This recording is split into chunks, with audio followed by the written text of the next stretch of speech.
मेरे प्यारे साथियों, आप सभी का स्वागत है आपके अपने YouTube चैनल ट्रिकी नंबर 1 में। तो आज की इस वीडियो में हम लोग बात करने वाले हैं संज्ञा से अव्यय तक। हमारा जो टॉपिक चल रहा था उसमें आज हमारा है पार्ट 5 और आपका टॉपिक रहने वाला है अव्यय। अगर आप लोगों ने इससे पहले की वीडियोज़ नहीं देखे हैं तो उसका लिंक आपको डिस्क्रिप्शन बॉक्स में मिल जाएगा, वहाँ से आप सारी वीडियो देख सकते हैं। तो चलिएगा स्टार्ट कर लेते हैं। यहाँ पर स्टार्टिंग में ही आपको दिया गया यहाँ पर परिभाषा। तो सबसे पहले हम लोगों को परिभाषा के बारे में समझना है यहाँ पर कि अव्यय क्या होता है। कि ऐसे शब्द जिनमें लिंग, वचन, पुरुष, कारक आदि के कारण कोई विकार नहीं आता, अव्यय कहलाते हैं। स्पष्ट है ना यहाँ पर कि ऐसे शब्द जिनमें लिंग, वचन, पुरुष, कारक आदि के कारण कोई विकार नहीं आता, अव्यय कहलाते हैं। आगे आपसे कहा गया है कि ये शब्द सदैव अपरिवर्तित, अविकारी एवं अव्यय रहते हैं। इनका मूल रूप स्थिर रहता है, कभी बदलता नहीं, जैसे आज, कब, इधर, किंतु, परंतु, क्यों, जब, तब और अतः, इसलिए आदि।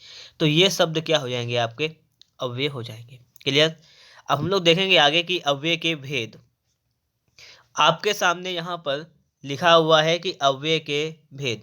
अव्यय के 4 भेद होते हैं। अव्यय 4 टाइप के होते हैं। पहला आपका एग्जाम्पल है क्रिया विशेषण यानी एडवर्ब। क्या होता है क्रिया विशेषण मतलब एडवर्ब। हम लोग समझेंगे एडवर्ब क्या होता है।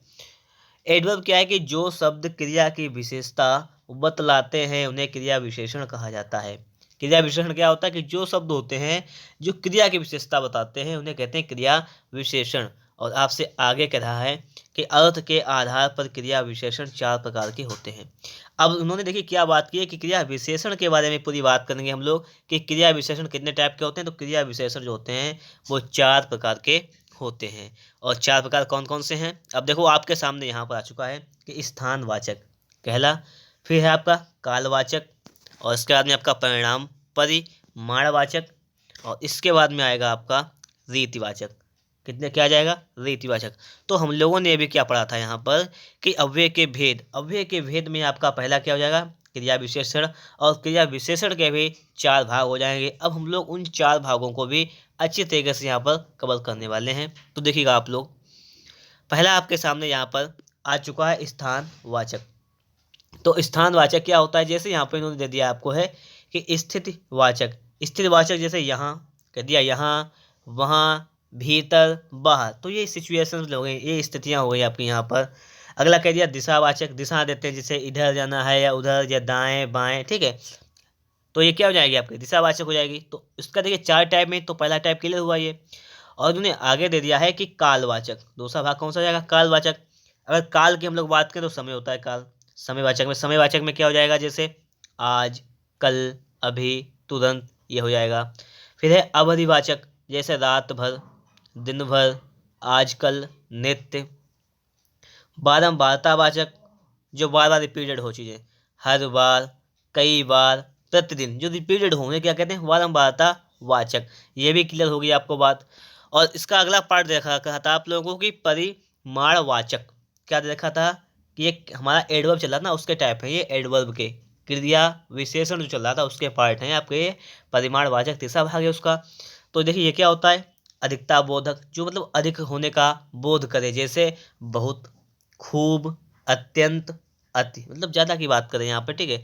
जैसे आपको दे दिया इन्होंने न्यूनता बोधक, जो कम की बात करे, न्यून की बात करे, कम की बात करे, जैसे जरा, थोड़ा, किंचित, कुछ।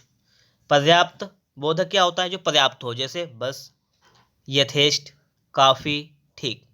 तुलना बोधक, जो तुलना के कंपेरिजन करे यहाँ पे, जैसे कम या अधिक, ठीक है, इतना उतना। और श्रेणी बोधक क्या होता है बारी बारी, तिल तिल, थोड़ा थोड़ा, ये चीज़ें यहाँ पर हो जाएंगी। बात क्लियर है ना, आप लोगों को बात समझ में आ रही होगी, बात पक्की है ना। अब देखते हैं अगला। देखिए पार्ट आपको देखा था रीतिवाचक।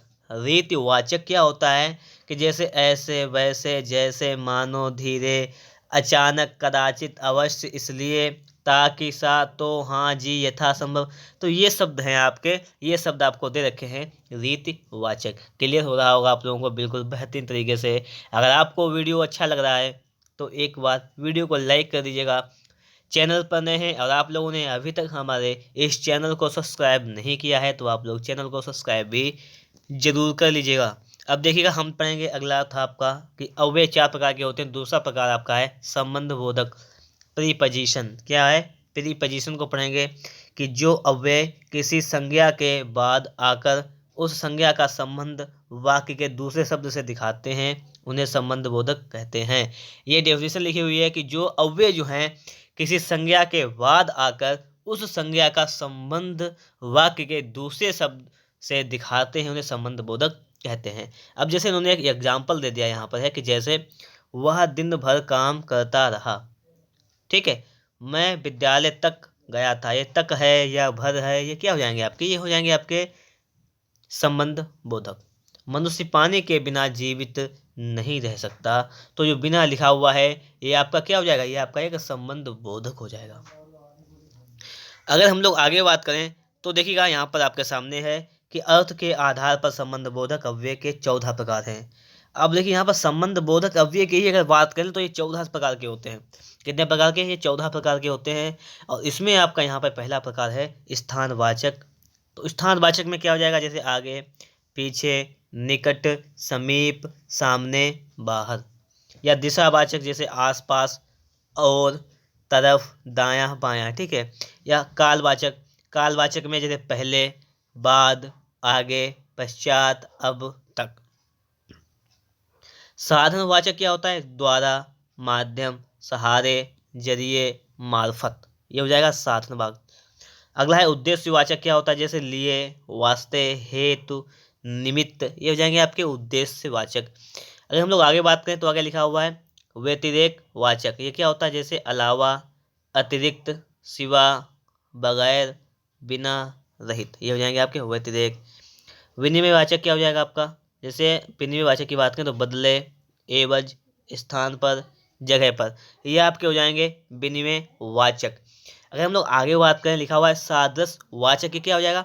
समान, तुल्य, बराबर, योग्य, तरह, सरीखा। तो ये चीज़ें क्या हो जाएंगी आपकी? ये चीज़ें आपको हो जाएंगी सादृश वाचक। अगर हम लोग बात करें विरोध वाचक की तो विरोध, विरुद्ध, विपरीत, खिलाफ। तो ये चीज़ें क्या हो जाएंगी आपकी? विरोध वाचक हो जाएंगी। आपको ये सारी बातें बेहतरीन तरीके से समझ में आ रही होंगी। तो आप लोग क्या कर लीजिएगा, इसका थोड़ा सा स्क्रीनशॉट ले लीजिएगा, इसको एक दो बार पढ़ लीजिएगा तो आपको संबंध बोधक अव्यय जो है 14 प्रकार के, आप लोग उसको आसानी से सीख सकते हैं। अगर हम लोग आगे बात करें तो हमें इसको भी समझना जरूरी है। साहचर्य वाचक। साहचर्य वाचक में क्या है? साथ, संग, सहित, समेत। ये आपका हो जाएगा साहचर्य वाचक। अगला है विषय वाचक। क्या है? संबंध, विषय, आश्रय, भरोसे। ये आपका आ जाएगा विषय वाचक के अंतर्गत। आगे लिखा हुआ है संग्रह वाचक। लगभग, भर, मात्र, तक, अंतर्गत। ये आपका आ जाएगा संग्रह वाचक। और अगला है आपका तुलनावाचक, मतलब अपेक्षा, वनिस्त्वत, समझ, समान। कारणवाचक क्या है? कारण, परेशानी से मारे चलते। तो ये हो जाएंगे आपके कारणवाचक। ठीक है। प्रीपोजिशन के जो शब्द थे संबंध बोधक वो मैंने आपको यहाँ पर बता दिए। 14 टाइप थे, सभी टाइप कंप्लीट कराए हैं। और आपका अगला टाइप जो है अव्यय का वो है आपका समुच्चय बोधक। अगला पार्ट क्या है आपका? है समुच्चय बोधक, जिसे आप इंग्लिश में अच्छी तरीके से जानते हैं, जिसका इंग्लिश में नाम है कंजंक्शन। जानते हो? ठीक है, कंजंक्शन नाम है इसका, कंजंक्शन। कि दो शब्दों को परस्पर जोड़ने वाले शब्द समुच्चय बोधक अव्यय कहलाते हैं। मतलब जब हम दो वाक्यों को, मतलब क्या है, दो वाक्यों को परस्पर जोड़ने वाले शब्द समुच्चय बोधक अव्यय कहलाते हैं। जैसे सूरज निकला, एक वाक्य हो गया, और पक्षी बोलने लगे, तो यहाँ पर हमने और जोड़ दिया है। जो एंड जुड़ा हुआ है ये क्या करता है? ये काम करता है समुच्चय बोधक का। बात क्लियर हो रही होगी आप लोगों को कि दो वाक्यों को परस्पर, जब दो वाक्य हैं ने परस्पर जोड़ने वाले शब्द समुच्चय बोधक अव्यय कहलाते हैं। अब देखो आगे, जैसे आपको एग्जाम्पल दिया गया यहाँ पर कि जैसे हमने और बताया था आपको यहाँ पर, तो यहाँ जो और है वो क्या है? समुच्चय बोधक अव्यय है। आगे की समुच्चय बोधक अव्यय मूलतः दो प्रकार के होते हैं। ये भी दो प्रकार के होते हैं, समानाधिकरण और व्यधिकरण। ये दो प्रकार के होते हैं। पहला आपका प्रकार हो जाएगा यहाँ पर समानाधिकरण, और दूसरा आपका प्रकार कौन सा हो जाएगा? व्यधिकरण। अब देखो यहाँ पर अगर हम लोग बात करें यहाँ पर कि पुनः समानाधिकरण समुच्चय बोधक के 4 उपभेद हैं, मतलब इसके भी 4 प्रकार होते हैं। किसके? समानाधिकरण समुच्चय बोधक के भी 4 प्रकार होते हैं। जैसे आपके सामने है संयोजक, इसका क्या हो जाएगा? और, व, एवं, तथा। विभाजक, क्या लिखा हुआ है? विभाजक, विभाजक का क्या हो जाएगा? या, विभाजक का हो जाएगा या, व, अथवा, किंवा, नहीं तो, ये हो जाएगा विभाजक। विरोध दर्शक का क्या हो जाएगा? विरोध दर्शक का हो जाएगा आपका पर, परंतु, लेकिन, किंतु, मगर, बल्कि, बदन, ये हो जाएगा विरोध दर्शक का। परिणाम दर्शक का क्या हो जाएगा? इसलिए, अतः, अतएव। तो ये 4 हो जाएंगे आपके समानाधिकरण समुच्चय बोधक। ये भी बात आपके समझ में आ रही होगी। यहाँ पर हम लोग अगर आगे बात को समझना चाहें तो आपके सामने अगला लिखा हुआ है कि वैधिकरण समुच्चय बोधक। वैधिकरण समुच्चय बोधक 4 प्रकार के होते हैं। एक हो जाएगा आपका कारणवाचक, उद्देश्यवाचक, संकेतवाचक, स्वरूपवाचक। जैसे कारणवाचक में लिखा हुआ है जैसा आपका क्योंकि, चूंकि, इसलिए कि। उद्देश्यवाचक में कि, जो कि, ताकि, ये हो जाएगा आपका उद्देश्यवाचक। और संकेतवाचक की बात करें तो जो, तो, यदि, तो, यद्यपि, तथापि, ये हो जाएगा संकेतवाचक। और स्वरूपवाचक में कि, जो, अर्थात, यानी, ये हो जाएगा आपका स्वरूपवाचक। तो ये बात भी आपकी क्लियर हो रही होगी। आप लोगों को यहाँ पर भी कोई डाउट नहीं रह गया होगा। और हम लोग देखेंगे आपके सामने लास्ट हमारा टॉपिक, लास्ट हमारा इसका टाइप जो है वो लिखा हुआ है आपके सामने, विस्मयादि बोधक, इंटरजेक्शन। अब देखेंगे कि आपने जो पढ़ा है अभी अव्यय, उसका चौथा भाग है इंटरजेक्शन विस्मयादि बोधक, कि जिन अवयवों से हर्ष, शोक, घृणा आदि भाव व्यजित होते हैं तथा जिनका संबंध वाक्य के किसी पद से नहीं होता, उन्हें विस्मयादि बोधक अव्यय कहते हैं। जैसे हाय, वह चल बसा। तो हाय के बाद विस्मयादि बोधक चिन्ह लगा हुआ है। और इस अव्यय के निम्न उपभेद हैं। इसके निम्न उपभेद हैं जैसे हर्ष बोधक, वाह, वाह, आह, धन्य, शाबाश, जय। तो ये हो जाएंगे आपके हर्ष बोधक। शोक बोधक में क्या है? हाय, हा, आह, अह, ऊह, काश, ताहि ताहि, ये होते हैं। आश्चर्य बोधक ए, क्या, ओहो, है। स्वीकार बोधक हाँ, जी हाँ, अच्छा, जी, ठीक। अनुमोदन बोधक ठीक, अच्छा, हाँ हाँ, हो। तिरस्कार बोधक छी, हट, धिक, दुर। संबंधन बोधक अरे, रे, री, भई, अजी, है, ओह, ओहो। तो ये शब्द आप समझिएगा, इनको पढ़िएगा 1-2 बार, इनको रिपीट कीजिएगा ताकि आप लोगों को इनके बारे में भी अच्छा सा नॉलेज हो सके। इसको थोड़ा सा ट्राई करते रहिएगा, ठीक है। अब आगे देखेंगे हम लोग निपात। आपके सामने अगला टॉपिक यहाँ पे लिखा हुआ है कि निपात, ठीक है। और क्या लिखा हुआ है? तो बस निपात है एक लास्ट टॉपिक, और इसके बाद में ये चैप्टर आपका बिल्कुल ही समाप्त हो जाएगा। और इस चैप्टर के बाद में मिलेगा आपको एक टेस्ट। हम लोग निपात को समझते हैं कि मूलतः निपात का प्रयोग अवयवों के लिए होता है, लेकिन ये शुद्ध अवयव नहीं होते। ये शुद्ध अवयव नहीं होते, इनका कोई लिंग वचन नहीं होता। निपातों का प्रयोग निश्चित शब्द, शब्द समूह या पूरे वाक्य को अन्य भावार्थ प्रदान करने के लिए होता है।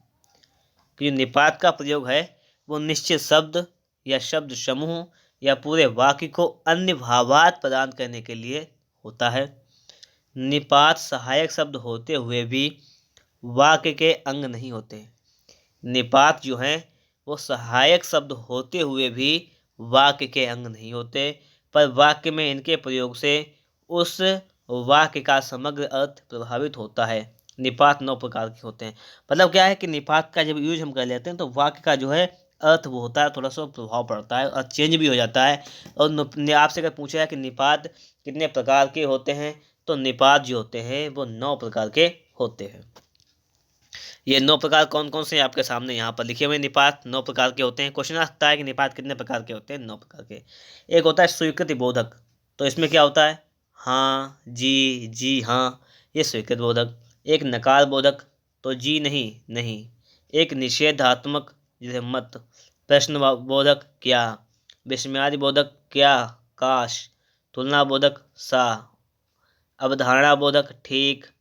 करीब, लगभग, तकरीबन। इसका आदरबोधक जी, और बल प्रदायक तो, ही, भी, तक, भर, सिर्फ, केवल।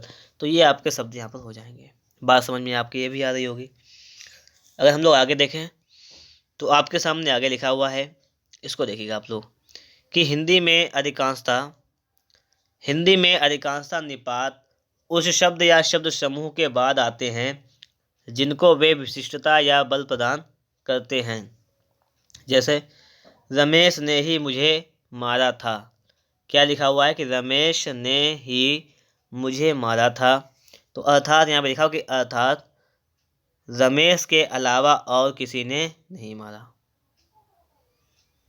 ठीक। अगला लिखा हुआ है कि रमेश ने मुझे ही मारा था, अर्थात मुझे ही मारा था और किसी को नहीं मारा। अगला है रमेश ने मुझे मारा ही था, अर्थात मारा ही था, गाली याद नहीं दी थी। तो देखिए आपका यह निपात है ही, वो पहले ने के बाद लगा तो उसका अर्थ था कि रमेश के अलावा और किसी ने नहीं मारा।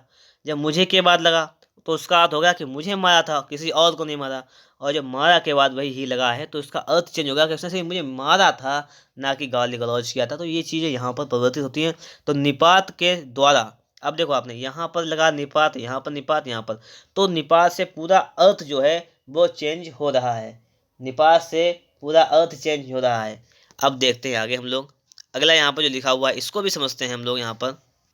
तो अब देखिएगा आगे, आगे आपका है कि इस प्रकार निपात वाक्यों में नया अथवा गहन प्रभाव प्रकट करने में महत्वपूर्ण भूमिका निभाते हैं। ये बात आप जानते हैं।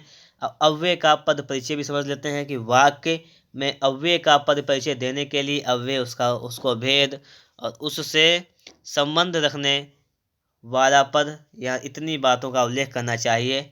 अब देखो जैसे यहाँ पर आपको दे दिया गया है कि वह धीरे धीरे चलता है। इन्होंने एक वाक्य दे दिया कि वह धीरे धीरे चलता है। अब देखो सारी चीज़ यहाँ पे क्लियर करनी है। धीरे धीरे क्या है, अव्यय है, क्रिया विशेषण है, रीतिवाचक है, क्रिया चलता की विशेषता बताने वाला है।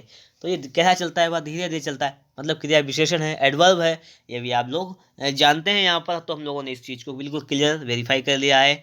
और इसके बाद में मिलेगा आप लोगों को एक बेहतरीन सा टेस्ट संज्ञा से अव्यय तक का। और अगर आप लोगों ने सारे पार्ट नहीं देखे हैं, ये पार्ट नंबर 5 था, इससे पहले के भी 4 पार्ट थे, अगर आप लोगों ने उनको नहीं देखा है तो उसका लिंक आपको डिस्क्रिप्शन बॉक्स में मिल जाएगा, वहाँ से आप लोग ज़रूर देख लीजिएगा ताकि आप लोगों की तैयारी थोड़ी सी बेस्ट हो सके। ठीक है।